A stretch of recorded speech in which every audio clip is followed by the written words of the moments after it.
everyone, my name is Idil and welcome to my YouTube channel and welcome to Istanbul as well. As you can see, today I'm not in my kitchen because I wanted to take you to one of the largest and oldest bazaars in the world, to Grand Bazaar. So follow me, we will have an amazing tour, we'll go around the bazaar, we'll taste some street food and we'll also visit the spice market as well. Let's go. Merhaba.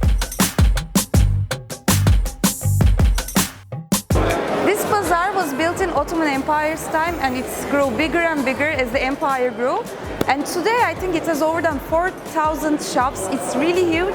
And one of the surprising things is every language is spoken here. So you can hear Chinese, Japanese, English, Spanish, French. The shop owners are mostly fluent in every language. And here I found some Turkish delight. It's one of the many delicacies in our culture. And it's so good, especially I love these ones because these ones are flavored with rose.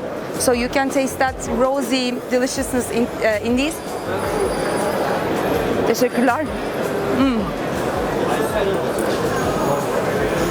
If you ever come to Turkey, make sure you try these. You can find anything here. Shoes, bags, hats, shawls, jewelry, gold, silver, diamonds, any type of jewelry actually. Plates, carpets, you know, everything that comes to mind, you can find it in Grand Bazaar. But there's a rule that you must follow, which is bargaining. Make sure you bargain.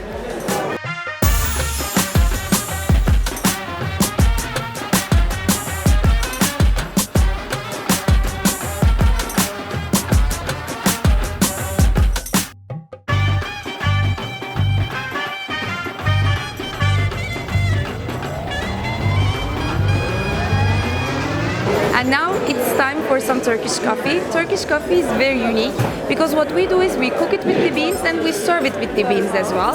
The beans has to be really fine, very ground, and in that sense it's very unique because it's served with the beans. And it just was a great place in our culture. You know, we drink it every day. After we drink it, we look at our fortune. I'll show you how it's done. And even when the girls are getting married, the first time they meet their husband's parents, they always make Turkish coffee to them. So it holds a very dear place in our culture. You can have it with some sugar. It's quite, you know, it's a bit like espresso, but for me it tastes better than espresso. But it's not very smooth. So you can add some more sugar in it if you come to Turkey and try it out. I usually have it black. So good.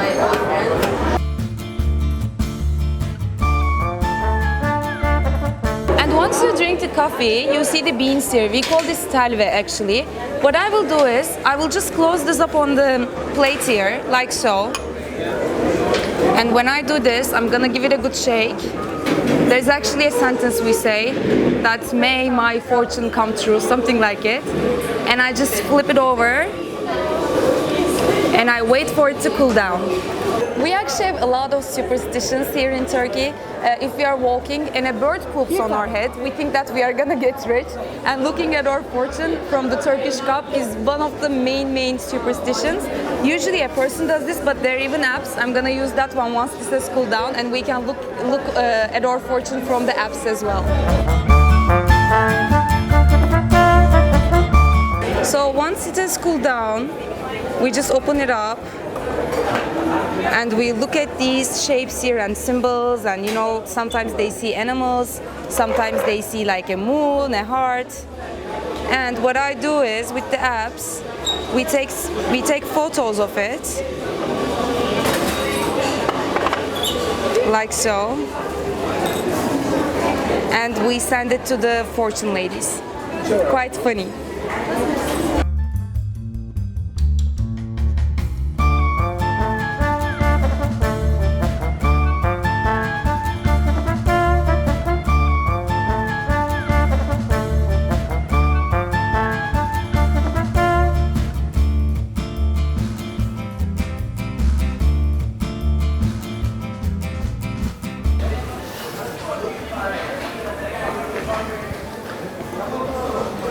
I love carpets, and Turkish carpets are very famous as well.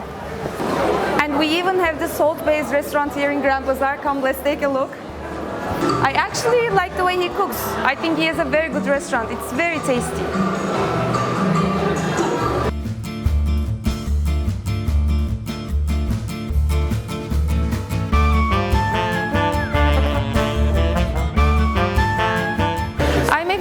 Time here in Grand Bazaar, and I hope you guys are having a good time as well.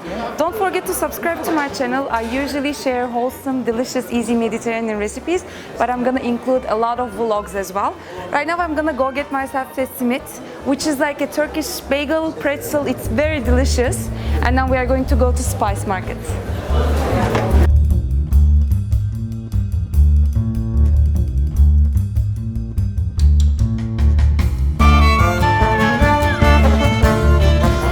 Traditional costumes. I mean, we don't wear these nowadays, as you can see, but they're traditional costumes. I think this is a costume for the henna party, which usually happens before the wedding. Girls get henna in their hands. And this is a costume for a circumcision party. Some families, a lot of families still do it actually. And this is belly dancing.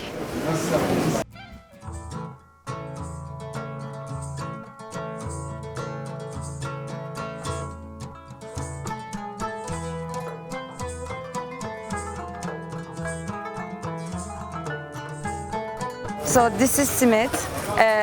It's basically very similar to bagel, but it's only a bit more denser. And what we do is, after we make the dough and we leave it to rise, before cooking, we cover it with molasses, and then we cover it with a lot of roasted, toasted sesame seeds, and it's delicious. If you want, I can share the recipe.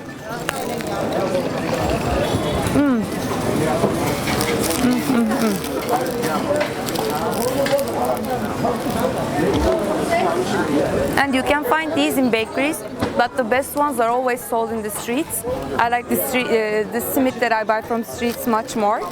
And it's something that we grow up on. We eat it for breakfast, we eat it to snack during the day. You know, I usually eat maybe 4 times every week, so it's something that we eat a lot. We like to pair it well with feta cheese or cream cheese and tomatoes. I mean, it's just great.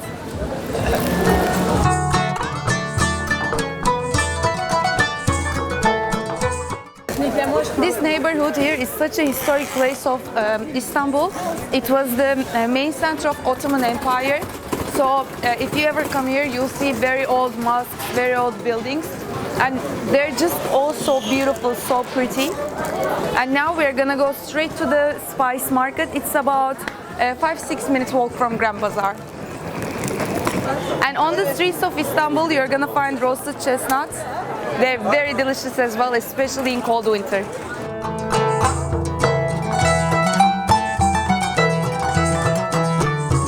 It's so crowded. If you want to avoid the crowds, make sure to come in the morning. So here we are. This is called Mısır Çarşısı in Turkish, Spice Market, which translates to Corn Bazaar actually. And there are lots of spices in there. And as soon as you get in, you can find spices, nuts, dried fruits, some walnuts, pistachios, and all the wonders that my country has to offer, and a lot of spices and spice mixtures as well. And a lot of varieties of Turkish delights, just with everything that comes to mind.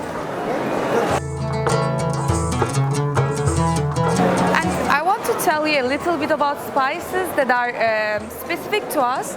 First one is sumac. It's a great spice. It has an acidic flavor, so you can put it on anything that you would put lemon onto. So it goes well with salads. It goes amazing with soups, especially with lentil soup. I do have a recipe up on my channel, so make sure to check that out as well. And I just love using sumac whenever I'm cooking. It just gives that acidic feel that lemon does. Red pepper flakes is something we use a lot in our kitchen too, especially from the southern eastern part of Turkey. You can buy it, you know, mild, hot, you can based on your taste, but it's definitely something you should buy from Turkey as well. And this is called nar ekşisi. It's a pomegranate sauce, and it goes amazing with salads as well. And I haven't seen this anywhere else. It's quite like balsamic vinegar, but It's a little bit more sweeter. So I think if you ever seen it someplace aside from Turkey, please do comment down below.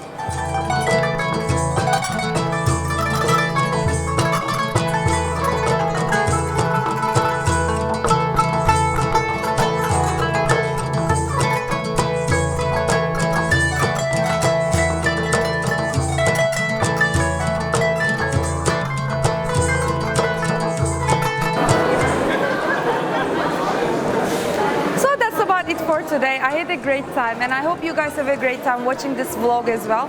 Please don't forget to subscribe to my channel. I'll be sharing a lot of easy, delicious, wholesome Mediterranean recipes as well as a lot of fun vlogs as well.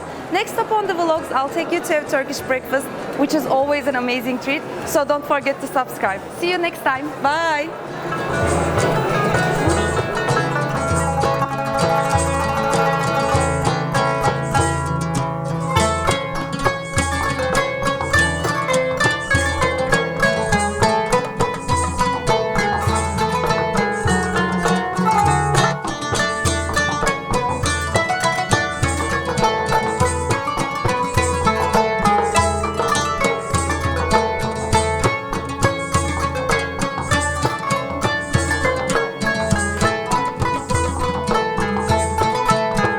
Gerçekten mi? Almam. Merhaba. Merhaba. Bir tadına bakar mısın? Yok hayır, Ali'mi alayım öyle bakacağım. Yes. Yes. Teşekkürler.